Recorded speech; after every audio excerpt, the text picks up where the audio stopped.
The mining station floated quietly in the dark space around. Kepler 4 for 2b. Its metal walls hummed with the sound of air recyclers and power generators. Inside the main docking bay, 3 humans prepared for what could be their last mission. Together, Haiyan-Wu checked his scanner one more time. The readings were strange. Very strange.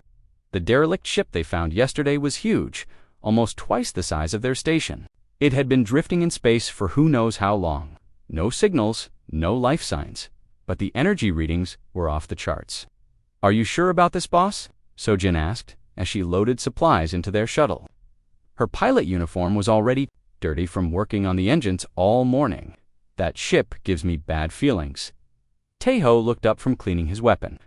The big security specialist never showed fear, but his hands moved faster than usual. The scans show some kind of power source still running. After all this time floating in space, something is keeping that ship alive. Haiyan-Wu smiled and picked up his engineering kit. "That is exactly why we need to go. Dead ships don't keep their lights on. There might be salvage worth more than everything we have found this year." The 3 humans had worked together for 5 years. They were the best salvage team in this sector of space. Haiyan-Wu could fix or break anything with circuits. Sojin could pilot through asteroid fields with her eyes closed. Taeho could handle any danger they might face. Together, they had explored dozens of abandoned ships and stations. But this one was different. Their shuttle moved through space toward the massive alien vessel. Up close, it looked even stranger. The hull was made of some kind of dark metal that seemed to bend light around it. Strange symbols covered the surface. The ship's design was unlike anything in the databases. "I am reading 17 different alien languages on the hull," Sojin said from the pilot's seat. "Most of them are warnings. Stay away, quarantine, danger, that kind of thing." "Warnings usually mean treasure," Haiyan-Wu replied. He had learned this lesson many times. The more signs telling people to stay away, the more valuable things usually were inside. As their shuttle approached the docking bay, another ship appeared on their sensors. It was small and fast, with the curved design typical of Zentarian traders. The ship moved between them and the derelict vessel. "Unknown human vessel, this is Trader Vexteri of the Zentarian Commerce Guild." A voice came through their communications. The universal translator made the alien words sound nervous and rushed. "You must not board that ship. It is forbidden. It is dangerous beyond your understanding." Haiyan-Wu activated their transmitter. "This is salvage team leader Haiyan-Wu. We are conducting legal salvage operations. The ship has been abandoned and shows no ownership claims." "You do not understand?" Vextori's voice became higher and more worried. "That ship belongs to the Kethmori Collective. They sealed it for good reasons." "Very good reasons. What is inside will kill you." Sojin looked at her scanners again. "Boss, I am picking up the Zentarian ship on visual now. He looks scared, really scared. His ship is shaking." Through the front window, they could see the alien trader's vessel. It kept a safe distance but followed their movement. Haiyan-Wu had dealt with Zentarians before. They were brave traders who went anywhere in the galaxy for profit. If one of them was afraid, there was usually a good reason. Zentarian trader. "What exactly is on that ship?" Haiyan-Wu asked. There was a long pause. When Vextari spoke again, his voice was barely a whisper. "Something that hunts. Something that learns. The Kethmori found it on a dead world. They tried to study it, they tried to contain it, they failed. Every crew member died. The ship has been drifting for 3 cycles, sealed and avoided by all civilized species." Taeho stopped checking his weapons. "What kind of something?" "We do not have words for it in your language. The Kethmori called it many names. The hunter, the learner, the one that adapts, but most simply call it the ship killer. It has destroyed 15 vessels that tried to board, 15 crews that thought they could handle it." Sojin turned to look at Haiyan-Wu. "Maybe we should. Listen to him, boss. 15 ships is a lot." But Haiyan-Wu was studying the readings on his scanner. Power distribution patterns, energy signatures, metal composition analysis. His engineer brain was already working on the puzzle. If this thing is so dangerous, why is the ship still in one piece? Why didn't it escape when the Kethmori crew died? "Because they contained it," Vextari replied quickly. "The ship's systems keep it trapped in the lower decks. But if anyone boards the ship, if anyone disturbs the containment, it will be free to hunt again. The shuttle was now very close to the derelict vessel's docking bay. Through the windows, they could see inside the alien ship. Emergency lights cast red shadows on empty corridors. The air looked breathable. The gravity systems seemed to work. Human salvagers, please reconsider. Vextari's voice was almost begging now. That thing will tear you apart. It will learn your weaknesses. It will adapt to your weapons. It will hunt you through every corridor until you are dead. Turn back while you still can. Hien Wu looked at his 2 crew members. So Jin was worried, but ready to follow his lead. Taeho was checking his weapon one more time, but nodding his approval. They had been through dangerous situations before. They trusted each other. Thanks for the warning, Trader Hien Wu said. Into the transmitter. But we are going aboard. He stood up and picked up his engineering kit. The tools inside could open any lock, override any system, and solve most problems they might face. Whatever was on that ship, human ingenuity could handle it. Vextari's final transmission was filled with despair. Then you are already dead. I will watch from safe distance and report your fate to the Commerce Guild. Maybe your sacrifice will warn other species to stay away. Hien Wu just smirked and kept walking. Toward the airlock. Behind him, Sojin started the docking sequence, and Taeho powered up his equipment. The alien's fear only confirmed what he already suspected. There was something incredibly valuable. On that ship, something worth the risk, something that 15 other crews had failed to claim. But they were not other crews. They were human, and humans had a way of succeeding where others failed. The airlock hissed open, and the 3 humans stepped into the alien vessel. The air was breathable, but smelled wrong.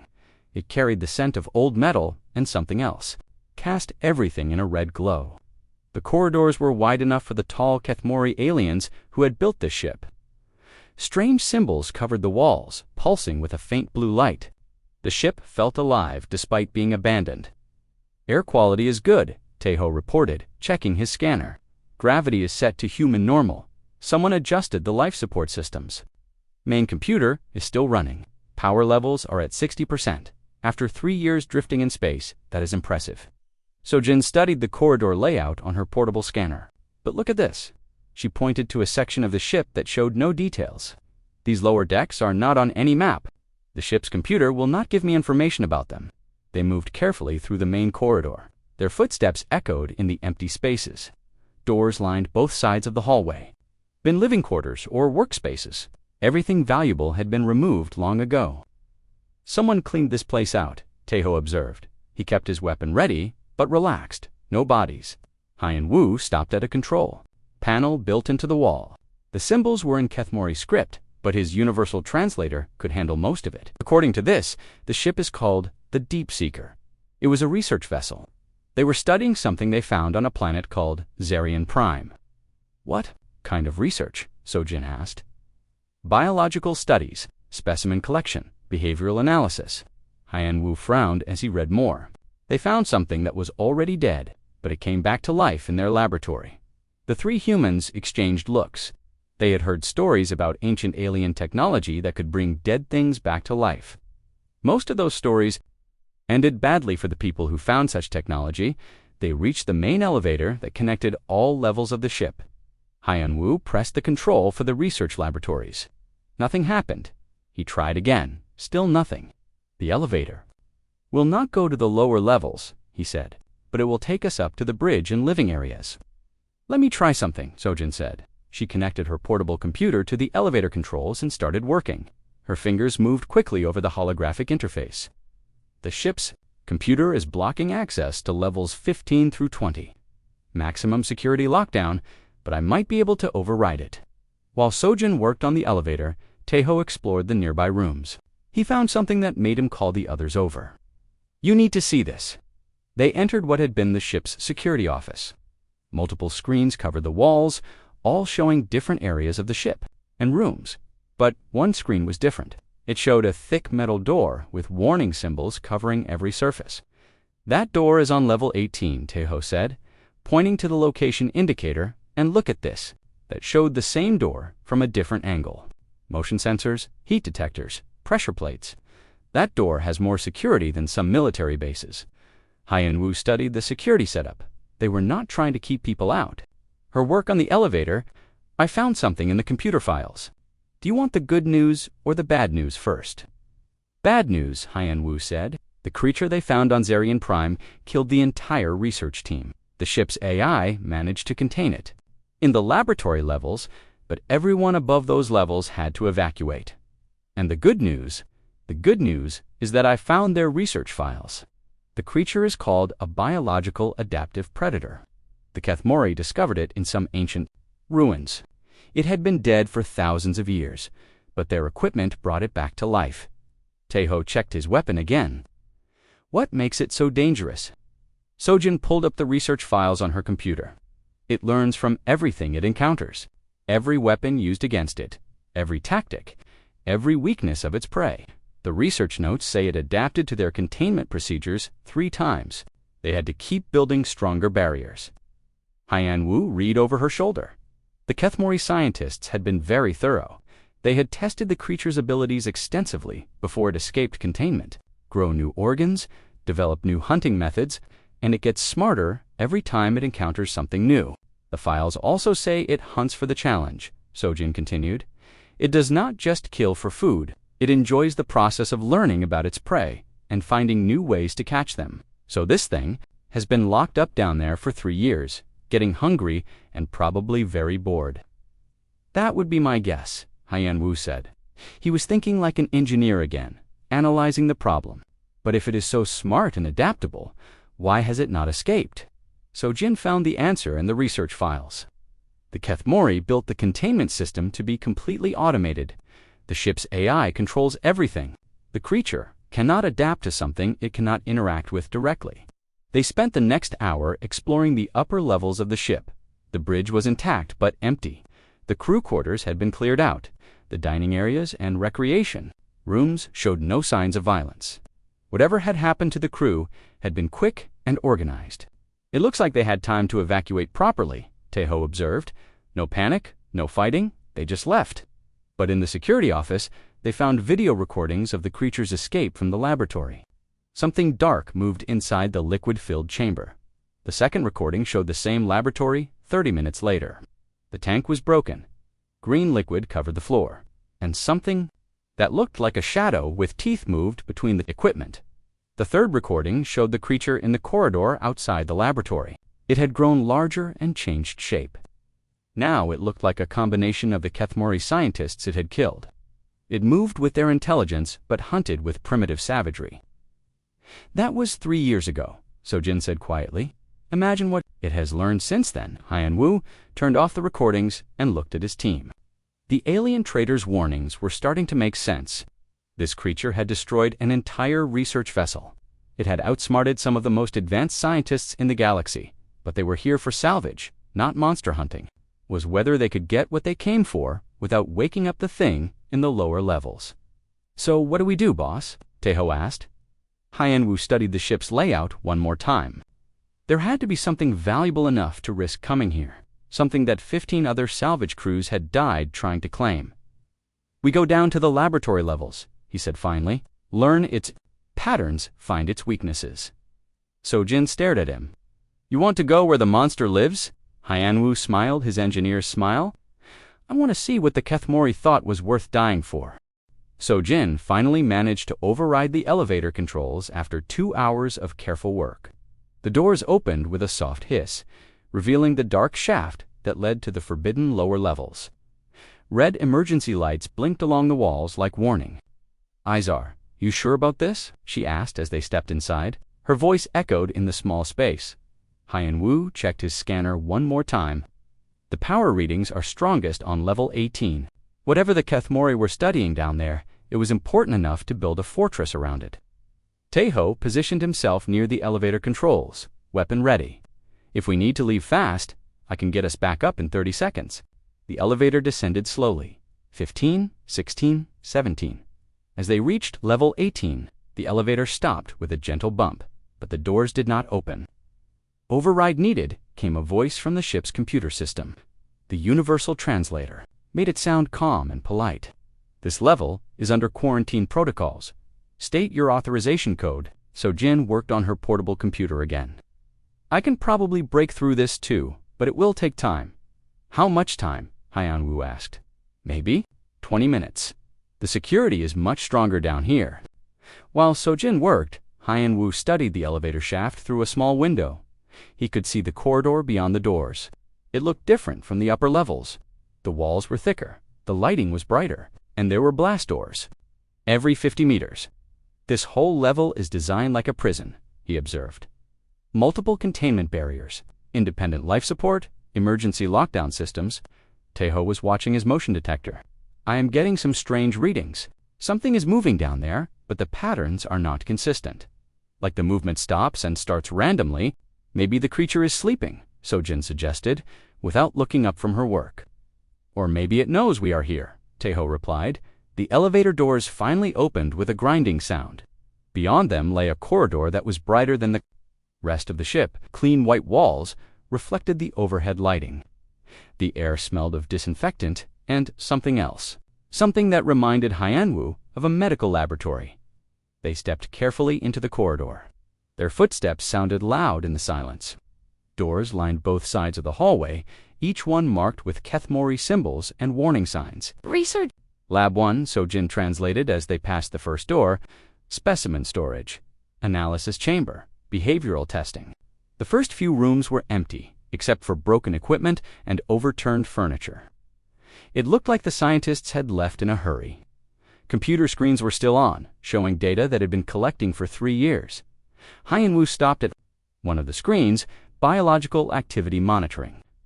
The creature's vital signs are still being recorded. The display showed a heartbeat pattern, but it was wrong. Sometimes it beat fast, like a small animal. Sometimes slow, like a large predator. Sometimes it showed multiple heartbeats at the same time. That is not normal, Taeho said, looking over his shoulder. They continued down the corridor until they reached the main laboratory. This room was huge, with a ceiling that went up 2 levels. Broken glass covered the floor from the shattered containment tank. Dark stains marked the walls and equipment. This is where it happened, Sojin whispered. In the center of the room stood the remains of the containment system. The tank had been designed to hold something large and dangerous. Thick metal walls, energy barriers, automated defense systems. All of it had been torn apart from the inside. Hyanwu examined the damage carefully. Look at these claw marks. They start small near the bottom of the tank, but they get bigger as they go up. The creature was growing and changing even as it escaped. Taeho found something more disturbing. Over here, these marks on the floor. They look like footprints, but they keep changing. First they look like Kethmori feet, then something else, then something bigger. Sojin was checking her scanner. I am picking up biological traces all over this room, but the readings are confused. It is like there are pieces of different creatures mixed together. They spent 20 minutes examining the laboratory. The Kethmori had left behind detailed notes about their research. The creature they found on Zarian Prime had been dead for thousands of years, but when they brought it back to life, it immediately began adapting to its new environment. It learned the Kethmori language in 6 hours. Hyanwu read from one of the research files. It mimicked their voices perfectly. It even tried to negotiate its release by promising to share ancient knowledge. Did they believe it? Taeho asked. For a while, but then it started hunting the research team for sport.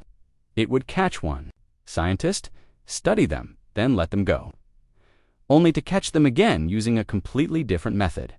Sojin found security footage from the creature's escape. Watch this, she said, activating a wall screen. The video showed the laboratory. 3 years ago, a group of Kethmori scientists were working around the containment tank. Everything looked normal and safe. Then one of the scientists moved wrong. His walk was too smooth. His head turned at impossible angles. That is not a scientist, Taeho realized. That is the creature. They watched as the fake scientist moved. Among the real ones, it had copied their appearance perfectly.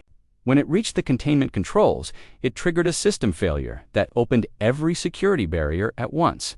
The real creature emerged from the tank as the alarms began sounding. But now there were 2 of them, the one from the tank and the one that had been disguising itself as a scientist. It can split itself, Sojin said with growing fear, or make copies, or something. The video showed the chaos that followed. The creatures moved through the laboratory with deadly purpose. They did not just kill the scientists. They studied each one carefully before moving to the next victim. Suddenly, Taeho's motion detector began beeping rapidly. Something is coming. Multiple contacts moving fast. They turned toward the laboratory entrance. The corridor beyond was empty, but shadows seemed to move along the walls. Then they heard it. Footsteps, but not just one set. Many feet moving in perfect rhythm. "Back to the elevator," Hyeon-woo ordered. Now, they ran toward the corridor, but the elevator doors were already closing. Sojin reached them first and tried to force them open. The doors stopped, leaving a gap just wide enough for one person. "Go!" Taeho shouted, raising his weapon toward the approaching sounds. "I will hold them off." "We all go together," Hyeon-woo replied. He grabbed Taeho's arm and pulled him toward the elevator. That was when they saw it. The creature emerged from a side corridor. It looked like a Kethmori scientist, but wrong. Too tall, too thin. Its arms bent in places where there should be no joints. Its face was a perfect copy of one of the dead researchers, but the eyes were completely black. It came more figures. All of them looked like Kethmori scientists. All of them moved with the same unnatural grace. But each one was slightly different. Taller or shorter. Thinner or broader. Like someone was making copies from memory and getting the details wrong. Taeho opened fire. His energy weapon hit the first creature's center mass. It stumbled, but did not fall. Instead, it looked down at the burn mark on its chest with what seemed like curiosity. The second shot had no effect at all. The creature had already adapted. "The elevator," Sojin screamed. Now, Hyeon-woo pushed his teammates through the narrow gap between the elevator doors. As he squeezed through last, he saw the creatures moving closer. They were not running. They were walking calmly, like they had all the time in the world. The elevator doors closed just as the first creature reached them. Through the small window, Hyeon-woo could see it pressing its face against the glass. It was smiling with stolen features. Going up, the ship's computer announced politely. But as the elevator rose, Hyeon-woo realized their mistake. They had triggered the containment breach. The creature was no longer trapped in the laboratory levels. It was free to hunt them anywhere. On the ship, and now it knew exactly what humans looked like. The elevator reached the upper levels with a soft ding. Sojin and Taeho rushed out, heading for the nearest escape route back to their shuttle. But Hyeon-woo stopped walking. "Where are you going?" he asked calmly. "Back to the shuttle," Sojin called over her shoulder. "We need to get off this ship before that thing finds us." "That thing already knows where we are," Hyeon-woo replied. He was studying his scanner, watching the energy patterns throughout the ship. Running will not help. Taeho turned around, his weapon still ready. "Then what do you suggest?" "My gun does not work on it. It adapts too fast." Hyeon-woo walked over to a wall panel and began examining the ship's system controls. The Kethmori made a mistake. They tried to fight the creature using logic. They built better weapons, stronger barriers, smarter traps. But the creature learned from every attempt. "So what makes you think we can do better?" Sojin asked. "Because we are not going to fight it," Hyeon-woo said with a smile. "We are going to confuse it." He opened his engineering kit and began connecting tools to the wall panel. Within minutes, he had access to the ship's main computer systems.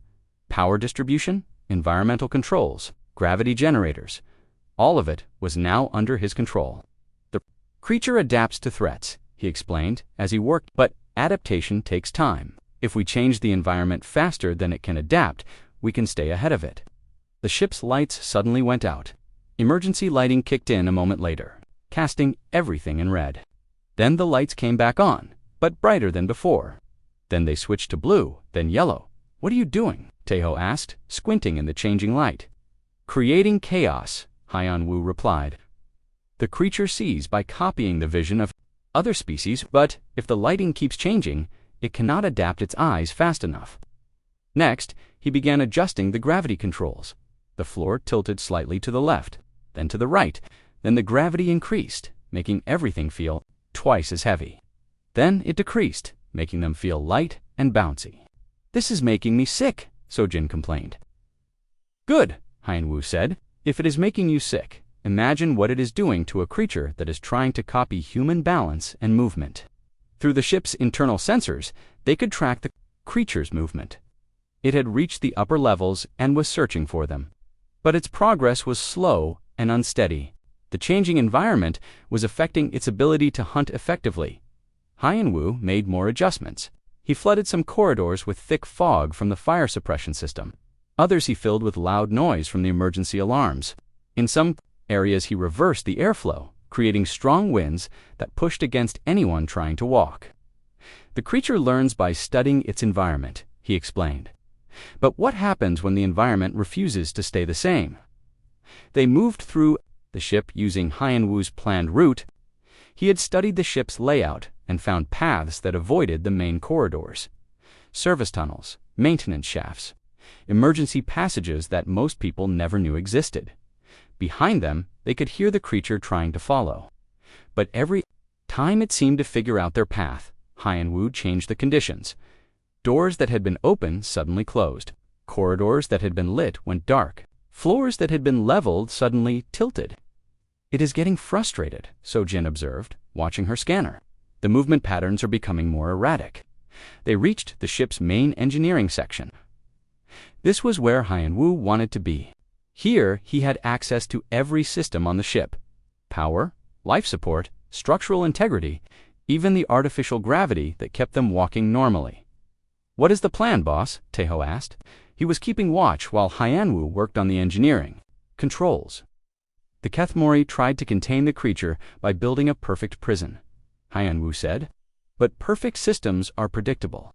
The creature eventually learned how to break them. He began making changes to the ship's basic systems. But these were not random changes like before. These were carefully planned modifications that would create specific effects. "I am going to turn this entire ship into a weapon," he continued. "Not a weapon that shoots or cuts or burns. A weapon that breaks the rules." First, he isolated different sections of the ship and gave them different environmental conditions.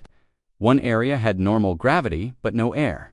Another had thick air but reverse gravity. A third had normal air and gravity but the floors were covered in a slippery foam from the cleaning systems. Then he began creating feedback loops in the ship's computer network, sensors that reported false information, control systems that did the opposite of what they were programmed to do, emergency procedures that activated randomly.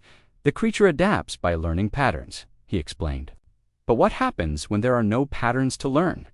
The ship began to behave like a living thing having a nightmare. Lights flashed in sequence, then backwards, then randomly. Doors opened and closed without reason. The artificial gravity created pockets where people could walk on the walls or ceiling. Through it all, Hyan-Woo guided his team along paths he had programmed to remain stable. They moved through the chaos like they knew exactly where they were going. Because they did. The creature, meanwhile, was having problems. They could hear it crashing into walls as the gravity shifted. They could hear it falling when floors suddenly became slippery. They could hear it making frustrated sounds that no longer resembled any known language. "It is trying to copy our movement patterns," So-Jin realized, "but we are moving through areas that keep changing the rules." "Exactly," Hyan-Woo said. "Every time it learns to walk like a human, I change what walking means." They've reached the ship's reactor core. This was the heart of the vessel, where all power was generated and distributed. Hyan-Woo had been leading them here from the beginning. This was where his real plan would begin. "Are you going to blow up the ship?" Taeho asked. "Something like that," Hyan-Woo replied. "But not the way you think." He began the most complex series of modifications yet. The reactor core was designed to provide steady, reliable power to all ship systems. But Hyan-Woo was changing it to do something completely different. Instead of steady power, it would provide chaotic bursts of energy that followed no pattern. Systems would have too much power, then too little, then too much again. Nothing would work the way it was supposed to work. "The creature has been studying this ship's systems for 3 years," he said. "It knows how everything works. It has adapted to the normal patterns of operation." He made the final connections and activated his modifications. Throughout the ship, systems began operating in ways their designers had never intended. It was like the ship was having an argument with itself. "But now nothing works normally," he continued. "The creature's knowledge is useless. It has to start learning all over again. And that was when they heard something new. The creature was no longer making hunting sounds. It was making sounds of confusion and fear. For the first time since they had encountered it, the creature was not sure what to do. Phase 1 complete, Haiyan-Wu said with satisfaction. Now we move to Phase 2. There is a Phase 2. Sojin asked. Haiyan-Wu smiled his engineer smile. Phase 2 is where we stop running and start hunting. Haiyan-Wu led his team through the chaotic ship toward the main computer core. Around them, the vessel continued its electronic tantrum. Lights strobed in impossible colors. Gravity pointed in random directions. The air itself seemed to hum with unstable energy. Explain the plan, Sojin said as they climbed through a maintenance shaft that had become the only stable passage between decks. The creature is a biological computer, Haiyan-Wu replied, checking his scanner. It processes information about its environment and adapts accordingly. But every computer has limits. They reached the computer core, a massive room filled with alien processing units and data storage systems. The Kethmori had built this ship's brain to handle incredible amounts of information. But even it was struggling with the chaos Haiyan-Wu had created. I have been studying the research files, he continued, connecting his tools to the main computer interface. The creature does not just adapt to threats. It collects and stores information about everything it encounters, every species, every weapon, every tactic. Taeho was monitoring their surroundings, watching for any sign of the creature, so it gets smarter over time. Exactly, but that is also its weakness. Haiyan-Wu began downloading data from the ship's memory banks. It has been collecting information for thousands of years, maybe millions, all stored in its biological memory. On his portable screen, he showed them what he had discovered. The creature's true history was hidden in the deepest files of the Kethmori research data. It was not just a predator. It was a weapon created by an ancient civilization called the Architects. The Architects built it to be the perfect hunter, he explained. It could adapt to any prey, any environment, any defense. They used it to eliminate their enemies across the galaxy. Sojin studied the ancient records. What happened to the Architects? They made the same mistake the Kethmori made. They thought they could control it, but the creature eventually decided that its creators were just another species to be studied and hunted. The data showed the creature's progression through different civilizations. It had destroyed the Architects first, then it had moved on to other species, always learning, always adapting. Entire star systems had been emptied by its hunger for new challenges. But here is the important part, Haiyan-Wu said, highlighting a section of the ancient records. The creature stores all this information in its biological memory.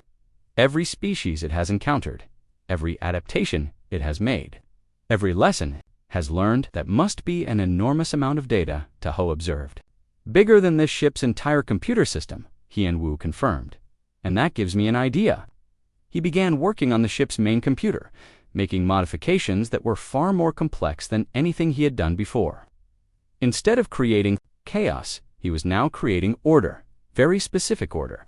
I am going to flood the ship's network with information, he explained, not random data. Carefully structured information that will force the creature to process it, Sojin asked.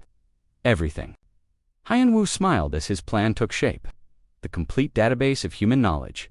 Every book, every scientific study, every piece of art and music and literature that our species has ever created. He had brought emergency data storage devices, containing compressed human databases, information that was meant to help establish colonies on new worlds. Now he was uploading all of it into the ship's computer system. The creature learns by analyzing patterns, he continued. But human creativity does not follow patterns. Our art is illogical. Our music violates mathematical rules.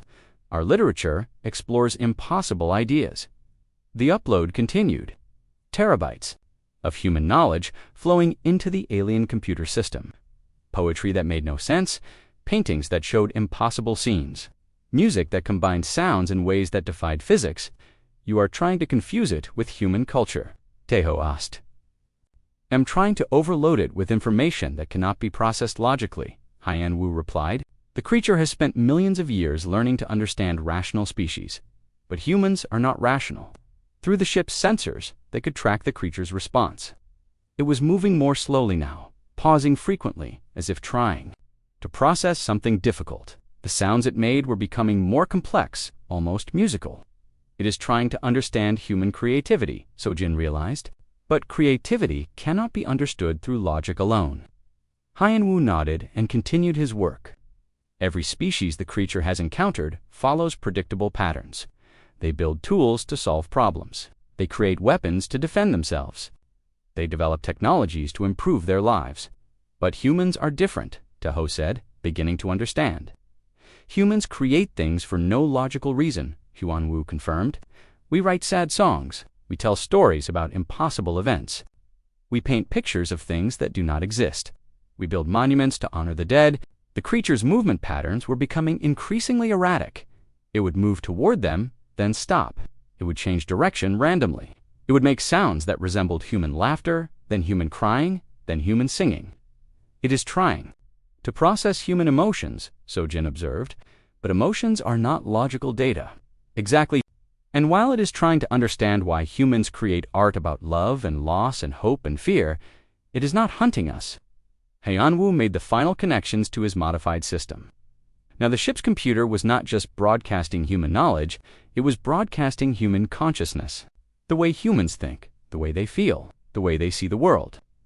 The creature adapted to every logical species it encountered, he said, but it was never designed to understand illogical species. Species that do things for no reason except that they want to. Through the ship's internal communications, they began to hear something new. The creature was trying to speak, not in the copied voices of its victims, but in its own voice, and it was asking questions. Why do humans create beauty? It asked, in a voice like wind through metal. Why do they help others who cannot help them? Why do they sacrifice themselves for abstract concepts? Hyan-Woo activated the ship's communication system. Because we choose to, he replied. Not because we have to. Not because it helps us survive. But because we want to. That is illogical, the creature responded. Inefficient. Wasteful. Yes, Hyan-Woo agreed. And that is what makes us human. The creature was silent for a long moment. When it spoke again, its voice was different, confused, almost sad. I do not understand, it said.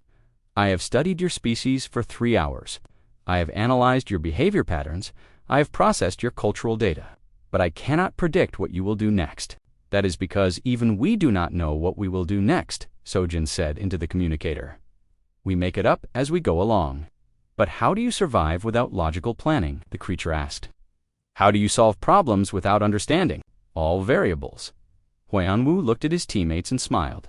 We improvise, we adapt, we break the rules when the rules do not work. But that is chaos, the creature protested. No, Hyan-Woo replied.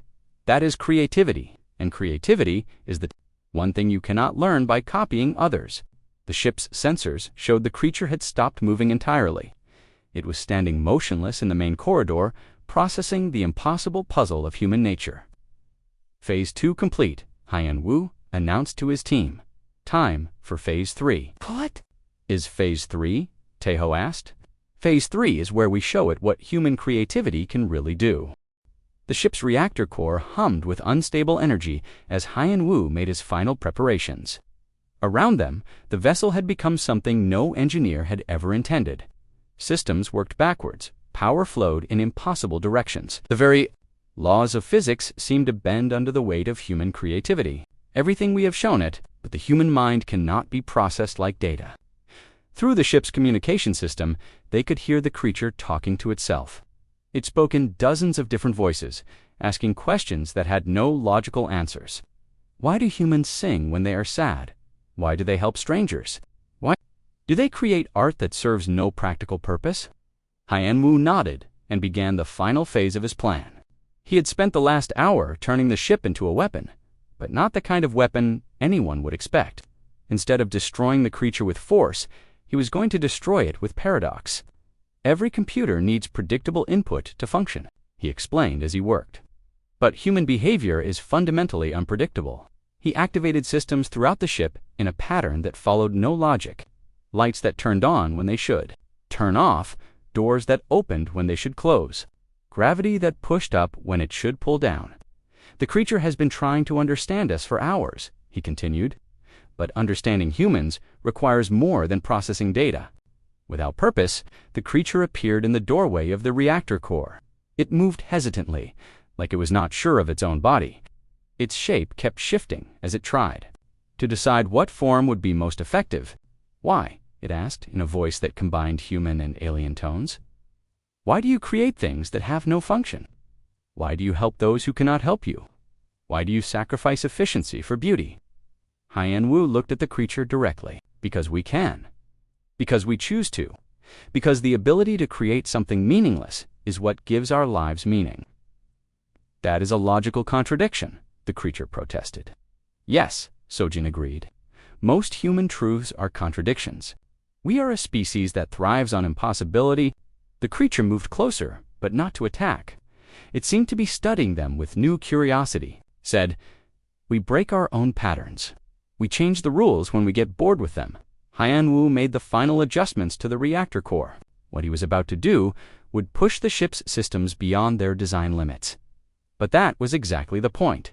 Humans excelled at making things work in ways they were never supposed to work. "The architects created you to be the perfect hunter," he said to the creature, "but they made one mistake." The reactor core began to pulse with chaotic energy. Power surged through systems that had been modified beyond recognition. The ship started to shake as its structure adapted to forces it was never designed to handle. "What are you doing?" the creature asked. For the first time, there was fear in its voice. "I am turning this entire ship into a creative expression," Haiyan Wu replied, "a work of art that destroys through beauty rather than violence." The energy patterns flowing through the ship began to form complex harmonies, like music made of electricity and gravity and light. The ship was singing a song that had never been sung before. "This is impossible," the creature said, backing away from the chaotic beauty surrounding them. "Systems cannot function this way. The laws of physics do not permit such operations." "The laws of physics are suggestions," Sojin said with a smile. "Humans have been breaking them since we learned to fly." Each system added its own voice to the harmony. The lights flashed in rhythm. The gravity pulsed like a heartbeat. Even the air circulation created melodies. The creature tried to adapt to the changing environment, but there was nothing to adapt to. Every time it learned a pattern, the pattern changed. Every time it developed a strategy, the rules shifted. It was like trying to solve a puzzle that redesigned itself every time you touched it. "You are using chaos as a weapon," it realized. "We are using creativity as a tool," Haiyan Wu corrected. "The difference is that tools build things. Weapons only destroy." The creature was changing again, but not by choice. Its perfect adaptive abilities were being overwhelmed by input it could not process. Its form became unstable, shifting between different shapes without settling on any of them. "I cannot understand," it said desperately. "I cannot adapt." Every system was operating in perfect disharmony, creating something that was simultaneously beautiful and impossible. The creature stood in the center of it all, trying to process information that could not be processed, and then something unexpected happened. The creature began to laugh. Not the copied laughter of its victims, but genuine laughter. The sound of a mind discovering joy for the first time. It laughed at the impossibility of human creativity. It laughed at its own confusion. It laughed at the beautiful absurdity of a species that created art from starship reactors. "I understand now," it said through its laughter. "You cannot be hunted because you are not prey. You are not predators either. You are something new, something that does not fit the patterns of survival. What are we then? And artists cannot be contained or controlled or predicted. They can only be appreciated." The chaotic energy patterns began to stabilize as Haiyan Wu made final adjustments. The ship's song became gentler, more harmonious. The impossible physics settled into new patterns that somehow worked despite making no sense.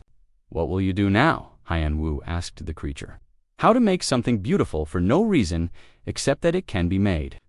The creature began to change one last time, but instead of copying the forms of other species, it created its own shape, something that had never existed before.